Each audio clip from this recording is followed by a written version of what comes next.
Guli kona yiriye, kuchina guli kona yiriye to obroma kote, kuchini to obroma kote jili sana bedanama. Guli kona yiriye, kuchina guli kona yiriye to obroma kote, kuchina to obroma kote jili sana bedanama. A guli kona yiriye, kuchina guli kona yiriye to obroma kote, kuchini to obroma kote jili sana bedanama. Il y a donc de cela une année et un petit mois. Il semble qu'il était autour de 4h à 5h du matin.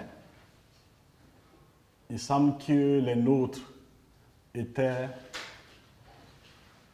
dans leur camp de fortune en Nassumbu, les forces de défense burkinabè donc, qui ont été surpris au petit matin par, semble-t-il, une dizaine d'hommes en armes arrivés sur des véhicules en 4 roues et aussi des véhicules à 2 roues qui ont ouvert le feu et que cela a duré plusieurs dizaines de minutes et qui sont repartis après avoir fait 12 victimes de soldats burkinabè.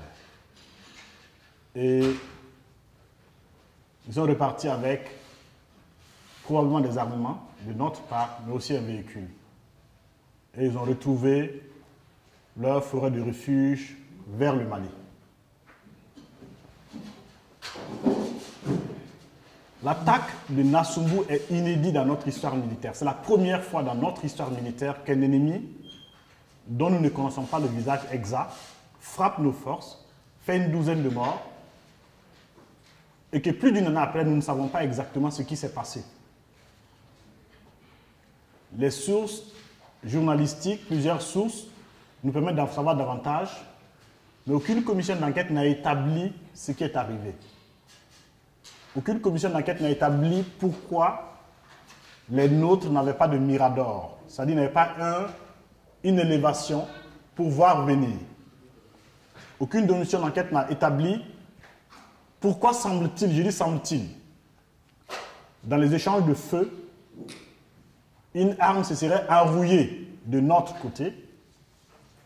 Aucune commission d'enquête n'a établi pourquoi on avait un âge moyen des soldats aussi bas, des expériences aussi en deçà de ce qui serait requis vis-à-vis de la situation. D'avril 2015 au jour d'aujourd'hui, notre pays a été frappé plus d'une centaine de fois. Nous avons les événements mémorables parce que ça s'est passé sur une emblématique avenue de Capuchino et de Aziz, mais nous avons été frappés plus d'une centaine de fois. La moitié de ces frappes a été portée contre nos forces de défense et de sécurité. Ces frappes ont fait des victimes civiles, militaires, policières, de gendarmes et de douaniers, de plus de 160 personnes. Quand un adversaire vous frappe et porte ses coups prioritairement contre ceux qui sont censés vous défendre, il a un projet plus important après. L'étude établit que nous sommes en guerre, qui est une chose évidente, que nous sommes en guerre, que le Burkina est engagé dans une guerre, y compris avec des troupes internationales sur son sol. L'étude documente une sorte de désorganisation, de mobilisation très faible, d'impréparation, de dispersion des forces qui devraient être celles de la résistance, celles de l'offensive, pour libérer la patrie. L'étude veut donner 2 messages. Le premier, c'est ce paradoxe d'une situation de guerre inédite qui contraste avec une impréparation des acteurs stratégiques qui doivent apporter une réponse, chacun en ce qui le concerne, pour faire face aux défis. Et deuxième objectif, c'est d'indiquer comment chacun en ce qui le concerne, nous avons des choses à faire pour reconquérir les espaces perdus de la République dans notre pays. Parce que nous avons le sentiment que ce qui a longtemps été le cas dans la tête de nos gouvernements, mais aussi dans la tête de la plupart d'entre nous, que la partie désertique du pays, c'est le vide, il n'y a rien à faire avec. Que le Sahel, il n'y a aucun enjeu, il y a de la poussière, il y a du soleil, il y a du sable. Et que cette ignorance totale sur la plateforme commerciale que constitue le Sahel, qui génère des centaines de millions de dollars chaque année, cet enjeu stratégique des ressources qui y sont, a fini par consacrer la situation actuelle où nous avons des mines antipersonnelles qui sont en train d'être posées dans le nord du pays. Et une mine antipersonnelle, sa durée de vie n'est pas de quelques semaines ou de quelques jours. Ça peut durer plus d'une décennie.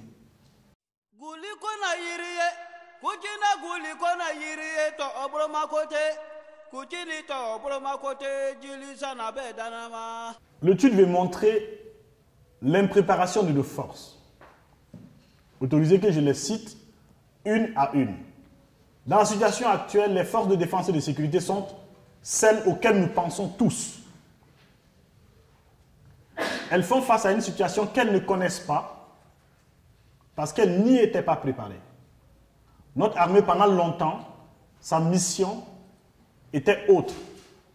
Notre armée est restée pendant de longues années tournée sur elle-même, à regarder son nombril, à peut-être s'ennuyer à l'intérieur des villes où elle n'avait pas fondamentalement beaucoup de choses à faire.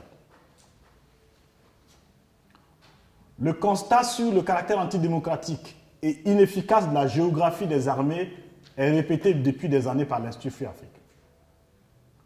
Notre armée, de ce que la population sait d'elle, ce n'est pas toujours des fleurs que la population souhaiterait lui adresser. Quand je dis notre armée, je parle de la police, de la gendarmerie, de l'ensemble des hommes en tenue comme on le dirait couramment.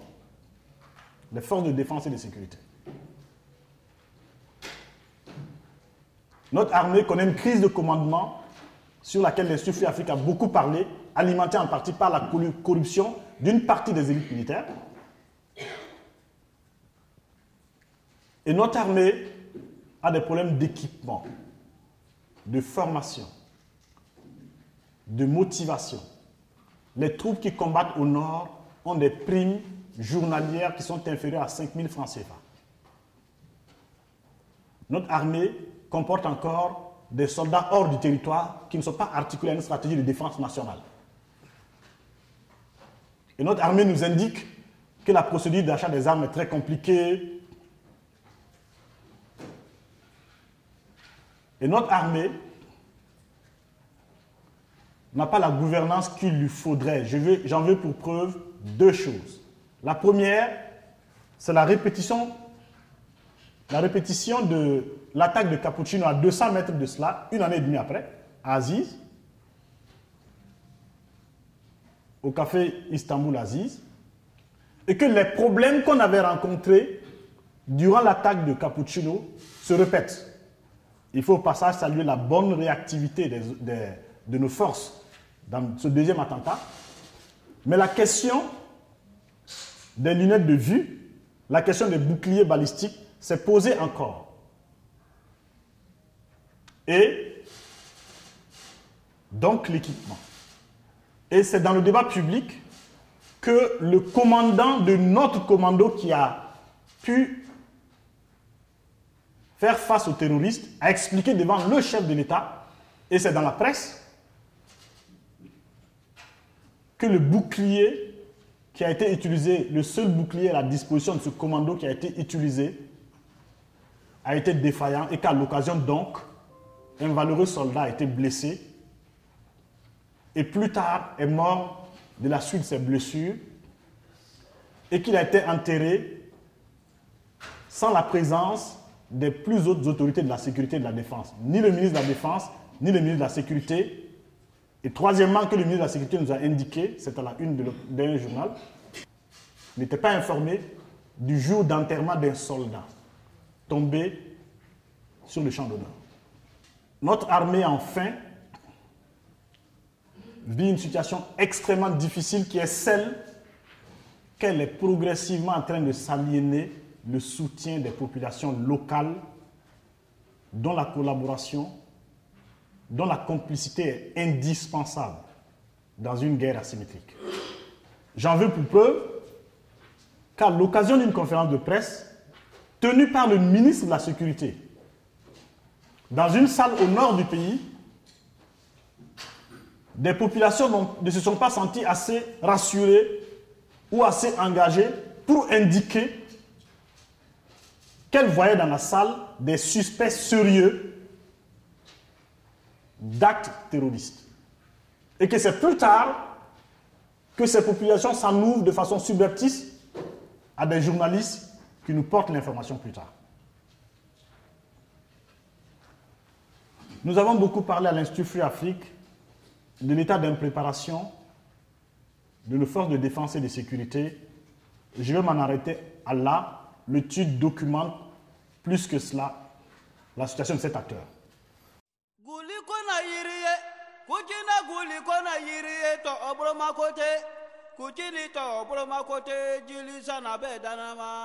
L'autre acteur auquel nous pensons quand nous avons une situation comme la nôtre, le défi terroriste, est celui des autorités politiques. Il faut bien choisir les mots. Nous croyons qu'il y a une sorte d'insouciance sur la question. Qu'il y a peut-être une forme d'inconscience du niveau de gravité de la situation. En tout état de cause, que nous pouvons convenir que nos autorités politiques, les plus hautes autorités, ne sont pas pour le moment à la hauteur de la situation. J'en veux simplement pour preuve la vidéo de l'année passée du ministre de la Sécurité, qui me semble être un élément de diagnostic de la gouvernance sécuritaire dans notre pays. J'en veux également pour preuve le fait que j'ai indiqué le fait que l'autorité n'a pas posé l'acte symbolique à l'occasion de l'enterrement du soldat qui a laissé sa vie pendant qu'il tentait de défendre la patrie au café Aziz.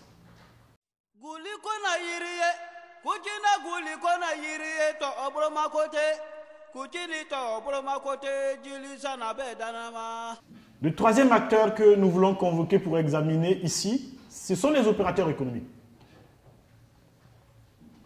Les opérateurs économiques, le secteur privé est victime lourdement de ces attentats. C'est la deuxième victime après les victimes, les personnes blessées, tuées ou traumatisées. Parce que des pans entiers de ce secteur privé sont pris dans un étau d'un resserrement de leurs demandes. Il y a de moins en moins de personnes, de clients dans les cafés, dans les maquis, dans les restaurants, dans les hôtels, en particulier dans la partie septentrionale du pays. Pendant que les coûts augmentent parce qu'ils doivent s'assurer, mettre des grilles devant, payer de la sécurité. C'est un étau qui comprime l'activité du secteur privé et donc détruit des emplois. Pendant ce temps, nous n'entendons pas ce secteur privé sur la question. Nous n'entendons pas les organisations patronales sonner le glas de leur propre mobilisation d'abord, mais aussi la mobilisation de l'ensemble de la société pour faire face à la situation inédite.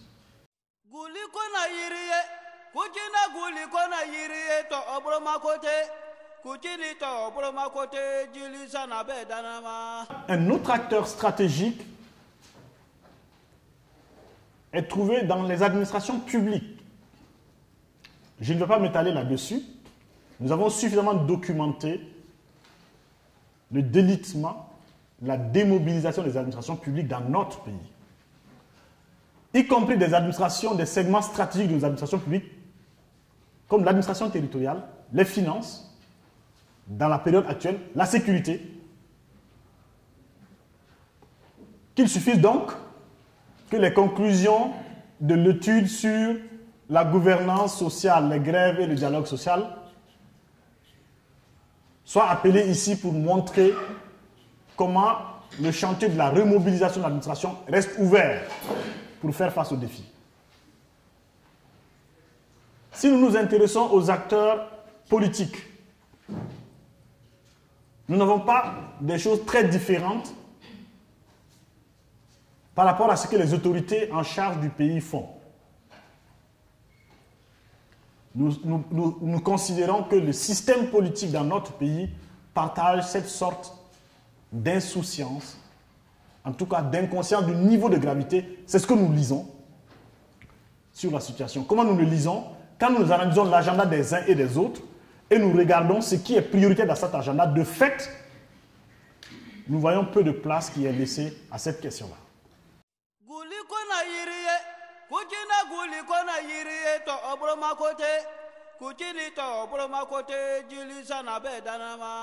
Quand nous examinons la situation des organisations de la société civile, nous voyons des organisations distraites dans un éparpillement d'agendas secondaires et qui n'arrivent pas à se coaliser sur l'agenda primordial de la défense de la patrie. L'étude examine également la situation du monde syndical et considère que là également, il n'y a pas les réponses requises vis-à-vis de la situation. Comment se fait-il que les travailleurs de la fonction publique ne puissent pas exercer leur métier d'enseignant au Nord, leur métier d'infirmier, de médecin, et ainsi de suite, et que le mouvement syndical n'en fasse pas une priorité fondamentale? Il en parle, il n'en parle pas suffisamment.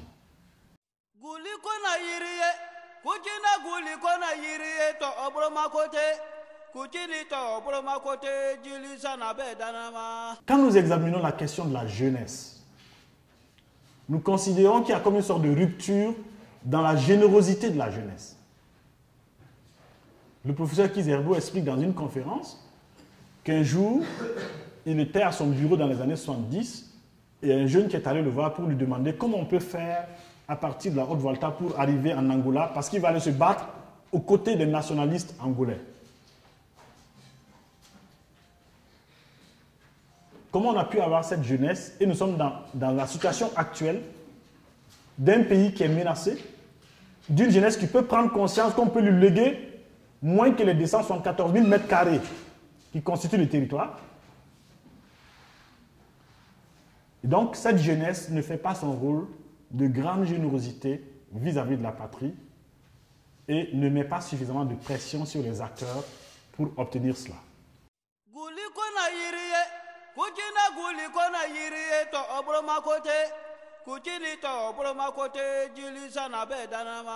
Quand nous examinons les intellectuels, nous voyons une sorte d'apathie qui est sidérante sur un défi majeur. Quand nous regardons la diaspora, elle donne de la voix, mais elle n'arrive pas toujours à faire émerger cette problématique centrale dans ses réseaux, dans sa visibilité, dans son agenda, dans ses préoccupations.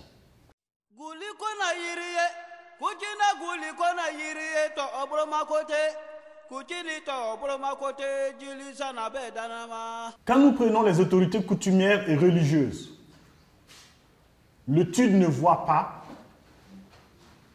une rupture dans leur discours pour souligner le moment inédit et la gravité de la situation. En somme, l'étude montre que les acteurs stratégiques de la société burkinabé, forces de défense et de sécurité, État gouvernant, administration publique, société civile, syndicats, autorités coutumières et religieuses, opérateurs économiques, intellectuels, diaspora, les femmes, l'ensemble de la société est en deçà du défi. C'est ce paradoxe qui est frappant d'une société dans laquelle une situation extrêmement grave rencontre une non-mobilisation, une mobilisation insuffisante, voire une inconscience de certains acteurs sur le défi. À l'analyse, l'étude montre que ce qui est en cause, ce n'est pas la gravité du défi. Parce qu'en réalité, quand vous observez la nature des organisations que nous avons en face, Ce qui inquiète, ce n'est pas leur consistance, leur cohérence, ou leur nombre, ou leur force. Ce que le titre souligne, ce sont nos faiblesses, nos incohérences, notre non-mobilisation, notre insouciance sur la situation. L'étude souligne qu'il faut avoir peur de plusieurs choses, dont cette déclaration que nous pensons infondée, qui est que c'est un phénomène mondial qui touche tout le monde. Ça n'est pas vrai. C'est un phénomène international qui n'est pas mondial. Il y a plusieurs pays qui n'ont jamais été frappés sur la décennie passée.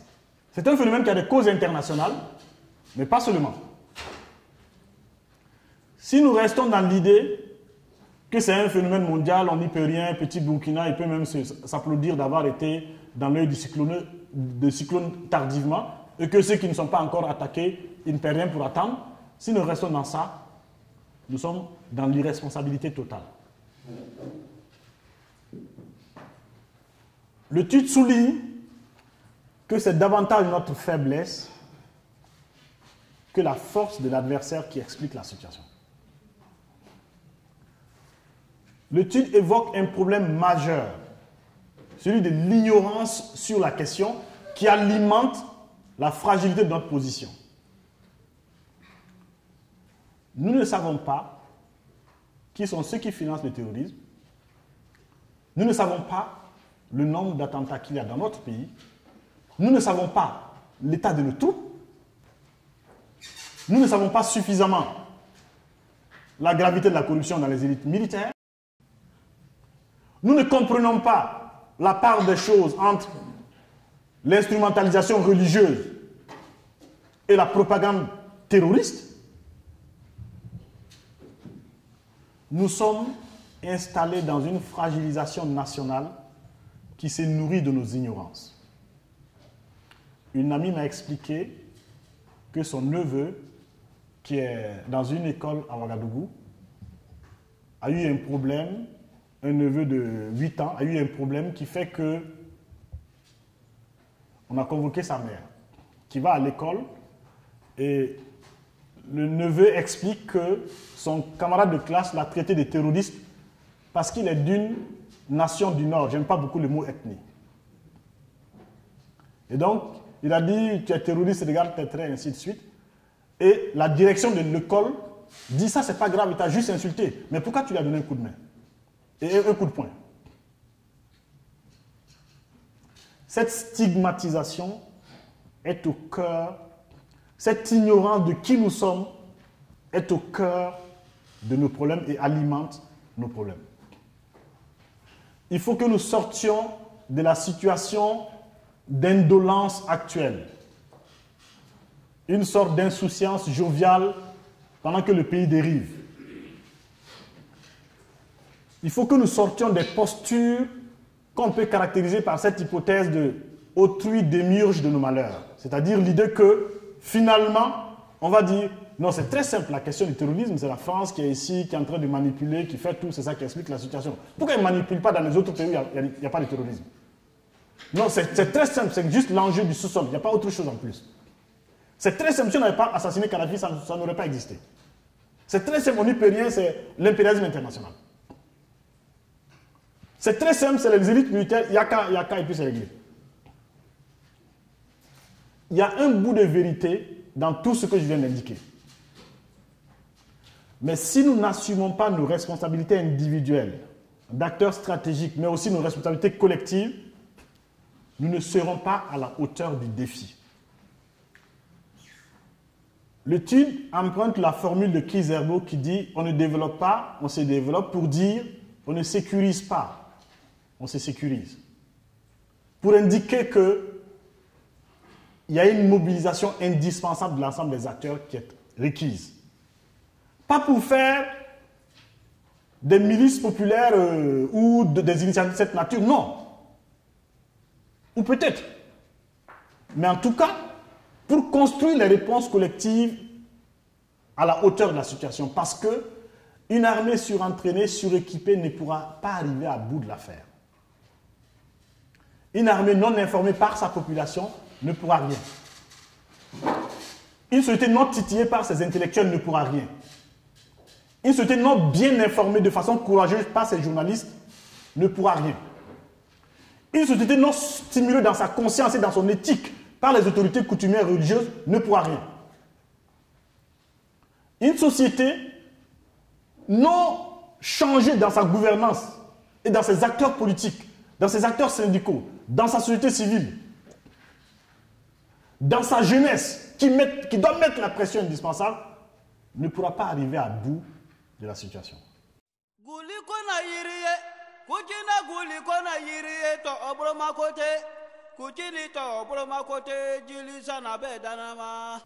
Le mot de fin est de dire ceci. Dans le formidable texte de Césaire qui s'intitule « Le discours sur le colonialisme », il y a un moment où il dit « Le temps de nous-mêmes a sonné ». Si nous ne voulons pas discourir éternellement sur la situation où c'est des forces étrangères qui engagent le combat sur notre territoire, si nous ne voulons pas discourir éternellement sur la progression du tapis des mines antipersonnelles dans le nord du pays, si nous ne voulons pas avoir à constater la montagne des dégâts économiques causés par l'insécurité, il nous faut comprendre que le temps de nous-mêmes a sonné et c'est aussi le temps de nous tous. Le temps de nous-mêmes et le temps de nous tous. Les Bamana disent Fasobara et Moromi Fara, Imadjoufa. Si c'est l'œuvre de la patrie qui cause ta mort, tu n'es pas une charogne. Tu n'es pas mort pour rien. Je suis profondément convaincu que nous pouvons être à la hauteur du défi. C'est ce que les lignes de l'analyse laissent transparaître. Et que tout dépend de nous, de notre capacité à nous mobiliser sur l'essentiel, à ne pas enterrer les autres questions, certes, mais à savoir articuler les priorités pour distinguer ce qui est primordial de ce qui peut attendre, pour distinguer de ce qui est de l'ordre de la bataille pour sauver la patrie et ce qui est de l'ordre de la bataille pour se donner un peu plus de confort personnel ou familial.